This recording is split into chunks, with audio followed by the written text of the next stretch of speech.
Hello and welcome. My name is Stephanie and I am the Everyday Sewist.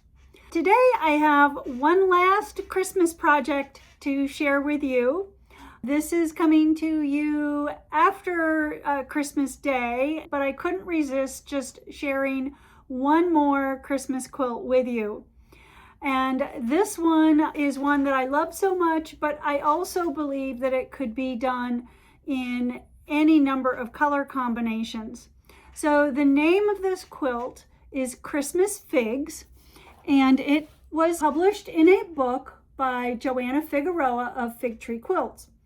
So I used almost the exact same fabrics that she did in her quilt. This was from a line of her fabric from a few years ago, but she is always making bundles of beautiful reds and greens. So if you like this softer color palette, then be sure to go to her shop, figtree.com, and find out what kinds of bundles that she has available for you. She's also doing a mystery quilt coming up really soon that I think I want to start. I think I'm going to participate in it.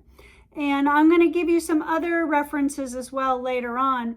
This one is not free, but the cost seems quite reasonable. I think she said it's going to be $3 a week, so it's $3 per clue, and a total of 4 or 5 weeks, I think it was, and it starts on January 8th.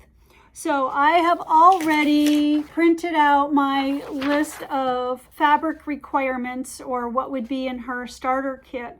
And since I still have a whole bin of her fabrics, I'm gonna dig in there first and see what I can find. But back to Christmas Figs. I made this over the period of a couple of years.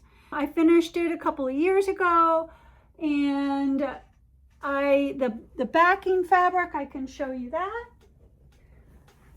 is also part of the line from this Fig Tree line of fabrics.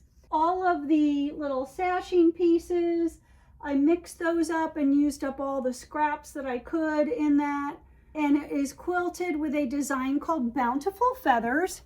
It's one of my favorites. I think it turned out beautifully, and I always look forward to using that over the Christmas season. But that's just about all the Christmas that I have that I'm going to talk about this time. I do have a couple of finishes for this month. One of them is a Christmas project. I'm getting it in just under the wire. It will be done in time for gifting, so it's a good thing that I get to record this video before I give it away. So let me start with a couple of my other finishes. I talked about this last time, that I had a panel that I wanted to finish making. So I did do this. This is a project called Merry Grinchmas. This green part here is actually part of the panel, and then I added the white strip around here. On this one I added the white strip, and then cut all of these 3.5-inch squares. And I did show it last time, but I just wanted to show you that it is quilted and bound. I used a loop-the-loop design on this really nice soft, this is a minky kind of fabric. It's almost got a velour feel to it. Very soft and plush. And then cute striped binding to finish it off. So I did manage to get that one done, and I also managed to finish my Meadowland quilt. This is a big one. I don't think I'll open the whole thing up here, but basically I needed to get the binding done. So I did do that, and I found this green binding already made in my extra binding drawer. I'm pretty lucky when that happens sometimes. And I quilted it with just a great big meander, because this is going to be a utility quilt, I guess I would call it. I just felt like the meander would be just fine for this quilt. You can use a pattern for this. It is called Meadowland by Then Came June. It actually started for me because I found these little blocks in my stash, and they just happened to be the same ones that she used for the center of her blocks. But you could put any block into the center in that setting and make it your own that way. So I was glad to get those 2 bindings done. I had those 2 on my list to finish from last time. The third thing was actually both a new start and an almost finish. I used part of a layer cake by Maywood Studios called Evergreen Bows, or Bows. I added that to some fabrics in my stash and made a disappearing 9-patch. I had said last time that I wanted to make one, and I actually did. I got it just about all done. So let me stand up and show that one to you. It's the same setting that I used on a Halloween one that I made a couple months ago.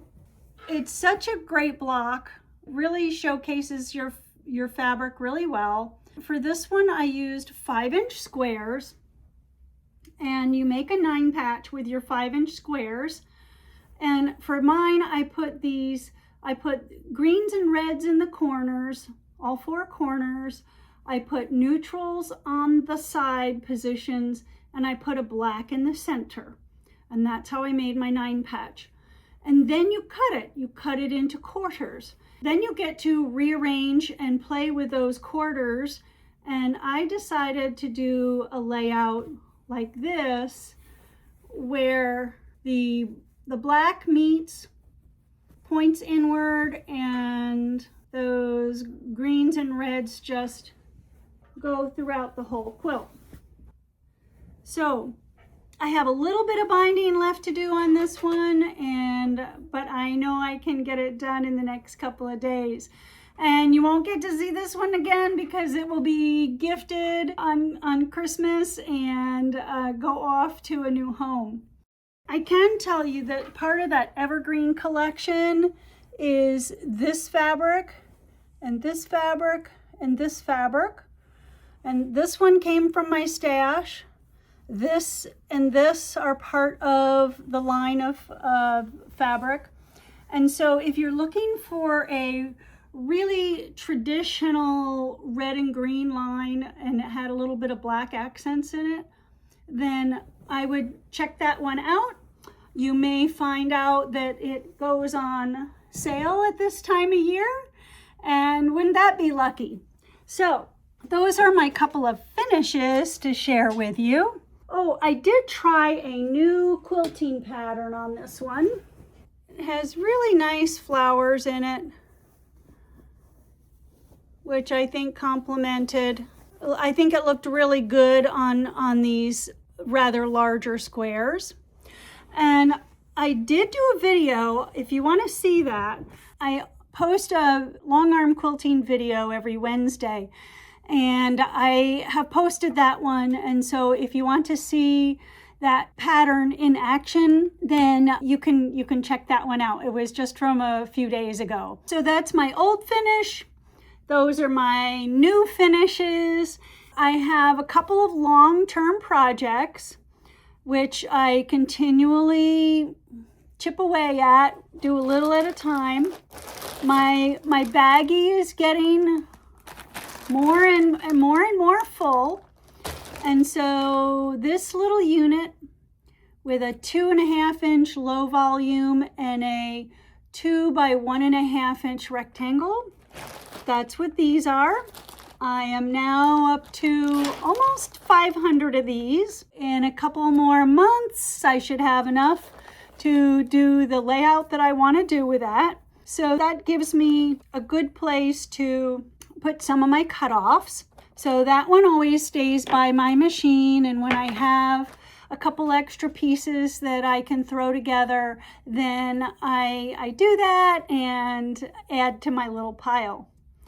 So I always like to have something like that. I think it makes a good in-between thing if you just want to sit down and sew for 5 or 10 minutes. I know many of you are just so short on time, and if that's all the time you get to sew and you can make a dozen or 2 dozen of these in just a few minutes, then you're making progress on something. Projects like that that go over a long term are a good thing. So my temperature quilt is right up to date. I just did a couple of set of days, just like a day or two ago, and so my December column is growing, and the rest of the months are all right here and all put together.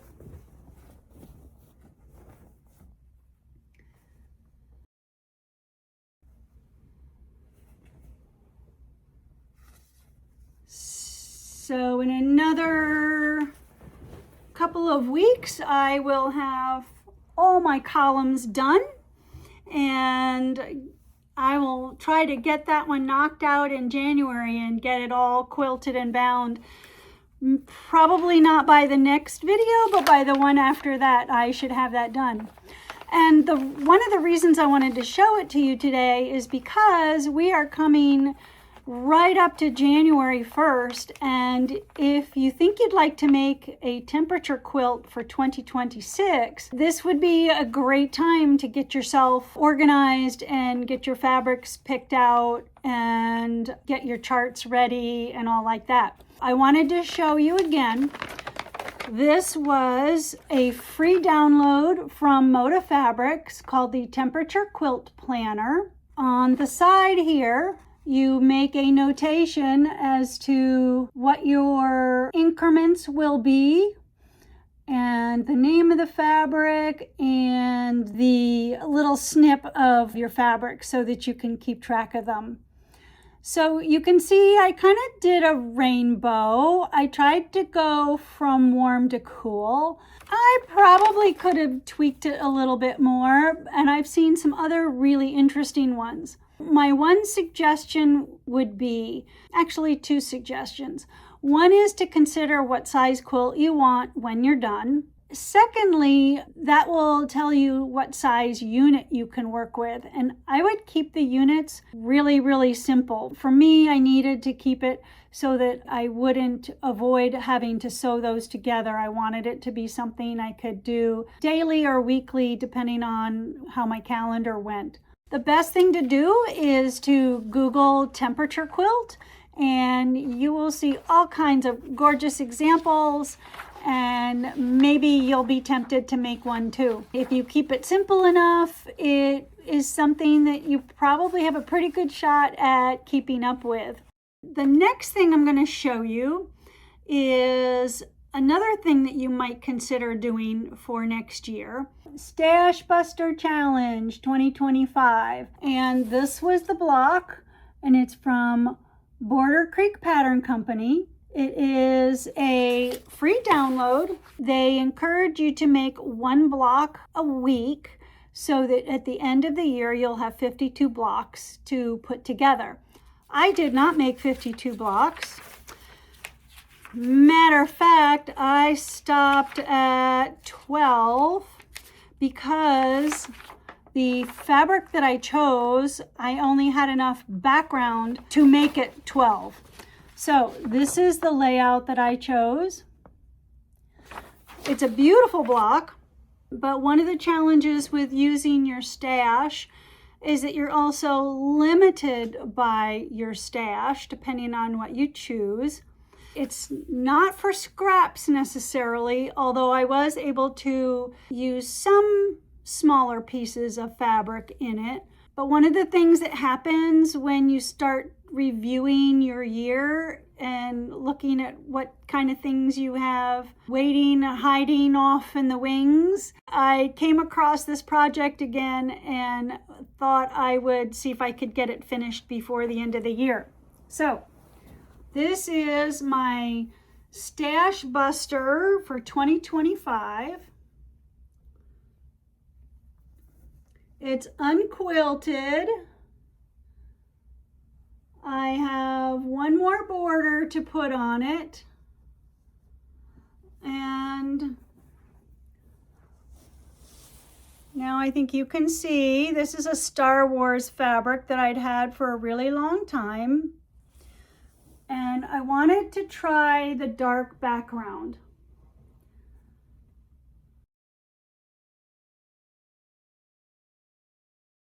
I just sort of on a whim decided to use this fabric in order to make this project. I'm pretty happy with it. I was thinking I was going to do something else on the backing. Then in the last week, I decided that was just holding me up.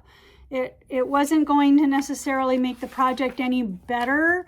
So I decided to abandon that idea of a fancy pieced backing for it.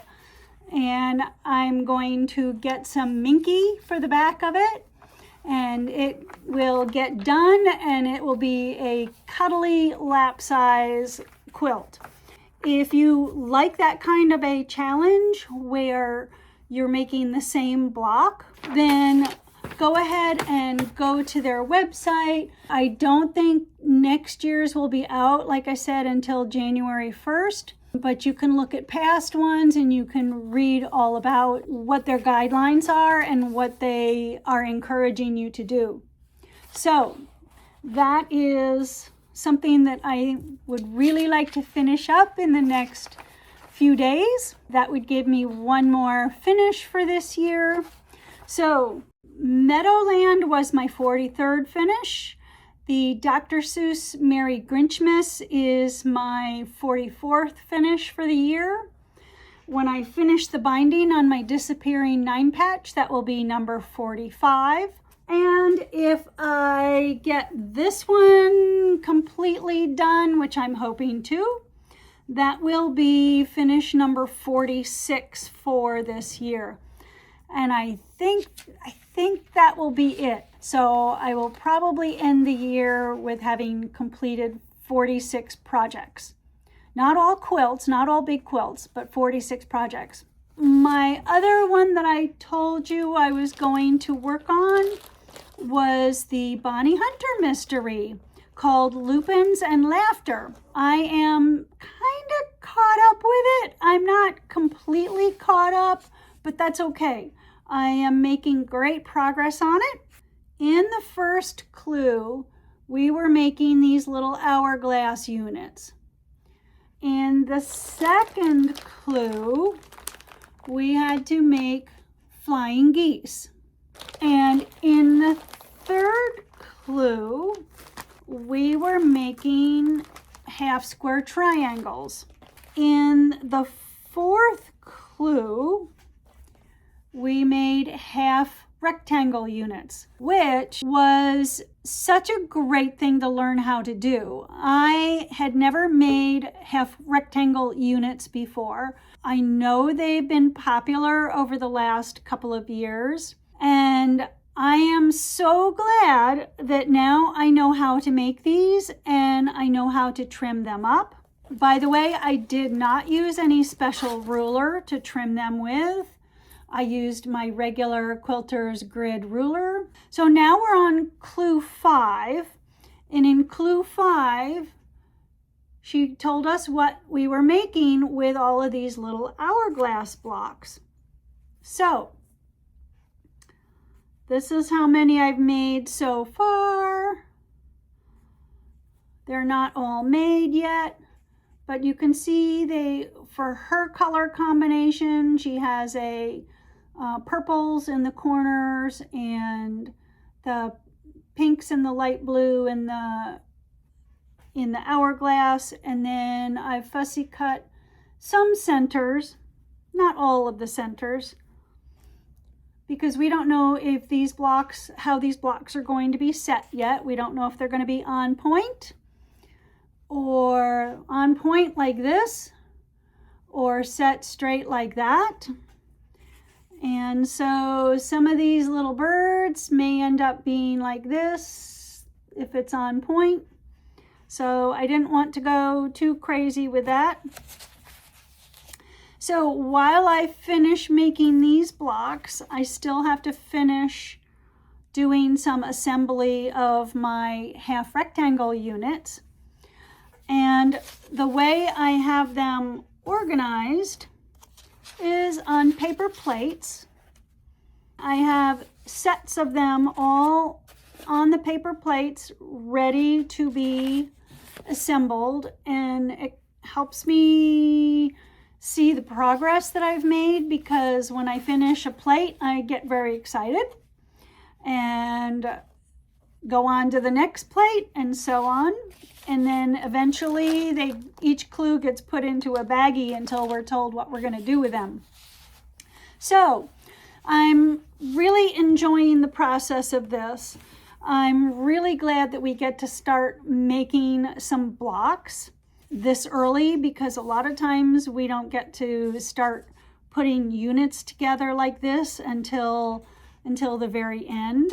So that's really fun, and I'm really enjoying it. So if you want some information on it, you go to Bonnie's website at quiltville.com. There's a little banner on her homepage that tells you how to find the mystery quilt information. So that is taking a lot of my time to work on that mystery and to stay reasonably caught up in sewing it. So I'm lucky that I got my disappearing 9-patch done. I don't think I'm going to be trying to pull out anything else to finish before the end of the year besides that my Stashbuster quilt. So that will finish up 2025. And next time I'll do maybe a little bit more of a review of 2025, but I'm looking ahead. And so I wanted to spend a couple of minutes and tell you about some of the things that I do before the end of the year, and also some of the things that I'm looking forward to finding more about. I've already started my end of the year tidy up, and even though I am going to do the declutter challenge with Karen Brown, I am going to share with you 10 things that I do to get ready for the new year in my sewing room. I don't know about the rest of the house, but in my sewing room, that's where I spend my time. So, 1, I am using up leftover thread on my long arm bobbins, and I'm using those up as I sew.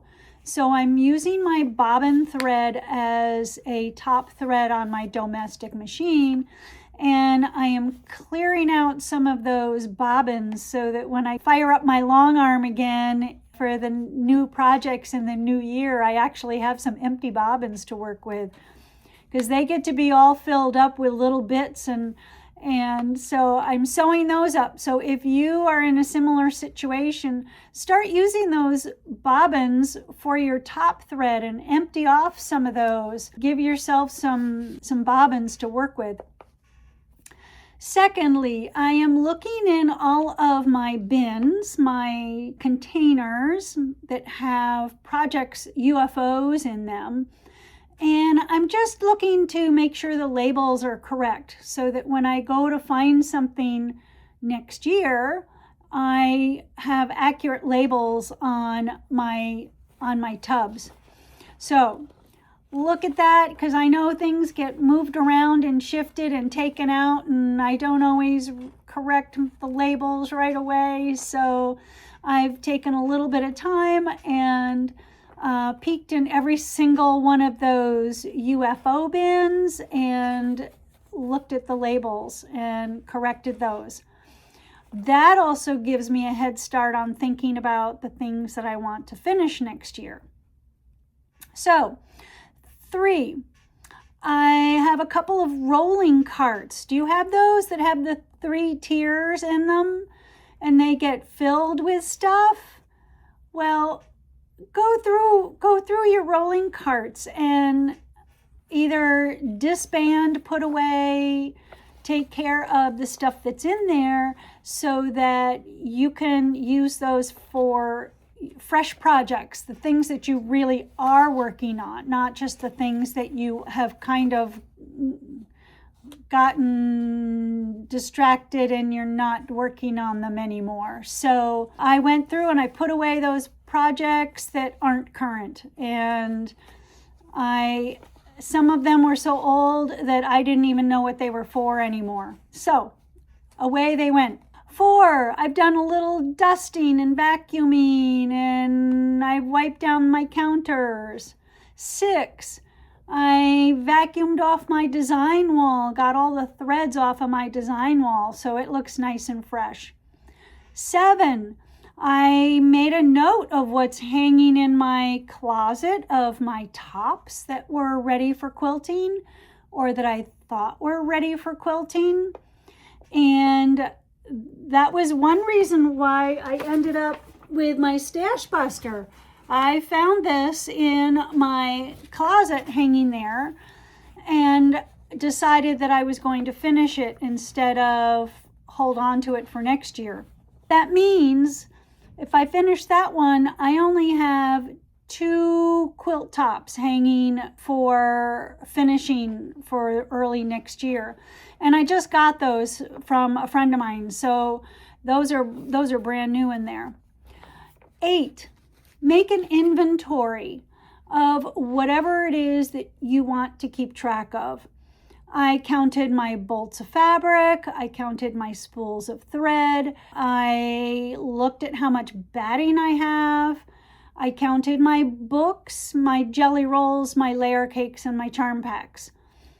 Just some of the basics, just so that I could refresh my mind as to what I had, so that when all of those sales are coming up, I know I don't need any more jelly rolls, layer cakes, and charm packs. I've got a bunch that I want to work with, so I like looking at what I have, because then I really know what I need and what I don't need.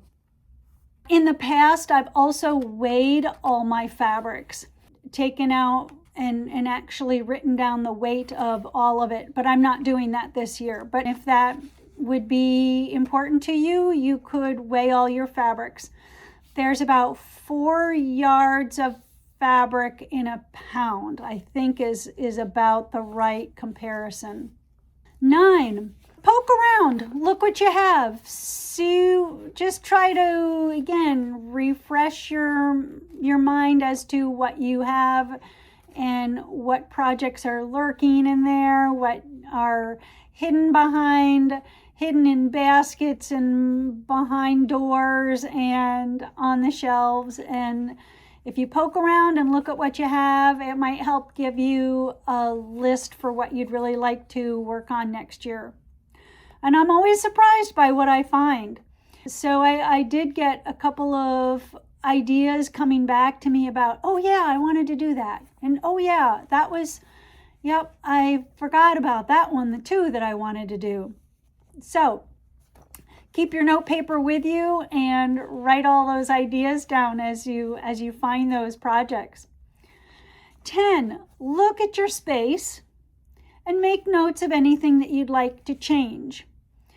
Last year, I did declutter a couple of items that would make my space a lot more open, and I did move some things around. You don't have to go that far, but sometimes there's a small change that would make a big difference. It might be getting more lighting, or it might be moving your ironing board to a different spot. It might be changing the angle or turning your desk a different way so that your sewing machine faces a different direction, or something that you found that isn't as convenient as you'd like it to be. And you might just be able to move a little bit of stuff around to make things better for your sewing. So those are 10 things that I have already done in preparation for the new year. If you like any of those ideas, I hope you'll try them out and let me know which ones worked for you, because then everybody can read the comments and get some good ideas too as to what they like to do before the end of the year and in that kind of that sweet spot between Christmas and New Year's when we maybe have a little bit of time to freshen things up. The other thing I wanted to share with you today as we get ready for 2026 is some of the Sewalongs and block of the month type projects that always get announced in January. And so these are ones that are usually free, where you use your own fabric. There may be a tutorial along with it, but it's not something that you have to subscribe to and make a down payment on it and have stuff shipped to you. So I'm talking about the ones that you can kind of do at your own pace. So these are the ones that I've heard about. Some of them I have tried, some of them I haven't tried. So if they're a favorite of yours, give me a thumbs up on some of those so that we can share that information with everybody. So Border Creek Station, that is the Stashbuster that I showed you. They will announce their new block probably January 1st. So Border Creek Station, A Quilting Life has a free block of the month that will probably be announced early in January. Happy Hour Stitches, Coriander Quilts. Brenda of Conquering Mount Scrapmore has free pattern Friday, so she has a free block that she demonstrates every Friday. Pat Sloan has a page just for all of her Sewalongs. Those come with great layouts and block instructions, and I think she'll continue that, doing them maybe quarterly next year. The Fat Quarter Shop does some free ones. Fig Tree Quilts often has Sewalongs. Now, like I said, this one is not free. This one called Wintertime Magic. It's a row by row. It's not free, but it's fairly minimal and I can use my own fabric. Laundry Basket Quilts often will have free Sewalongs. And Kathleen Tracy has done Civil War mini quilt Sewalongs for free. And then also Angela of Super Scrappy does a Rainbow Scrap Challenge where she, instead of calling, let's say, a UFO number, she'll give you a color to work on every month. And you can make whatever block you choose and try to use up as much of those scraps of that, or your stash of that color. And I think that that will be announced before January 1st as to what the color will be for January. So that's a fun one to do with lots of freedom and flexibility as to what you do with it. Check out those new Sewalongs that are coming. Be sure to use the comment section and tell us about the ones that you know about that aren't on this list so that we can all have lots of fun sewing together in various groups and using up our stash and our scraps. That's it from the Everyday Sewist. I hope you have had a wonderful holiday season, and I hope that you are looking forward to 2026 just as I am. One last thing, I do want to share a shout out with some people that have recently subscribed with me. If you haven't subscribed, I'd love it if you would do that. And so I want to say thank you so much to Quilter in Texas, Crystal, Julia, Karen, Natalie, M. Irish, Carol, Marvalee, Nancy, Lynn, Mildred, Isabel, Marquet, Sharon, Virginia, Connie, and Martha. Thank you so much for being here. I really appreciate your support. And next year, I hope to bring memberships and things like that to our group and continue to have it grow. So, Happy New Year. I'll see you soon. Bye-bye.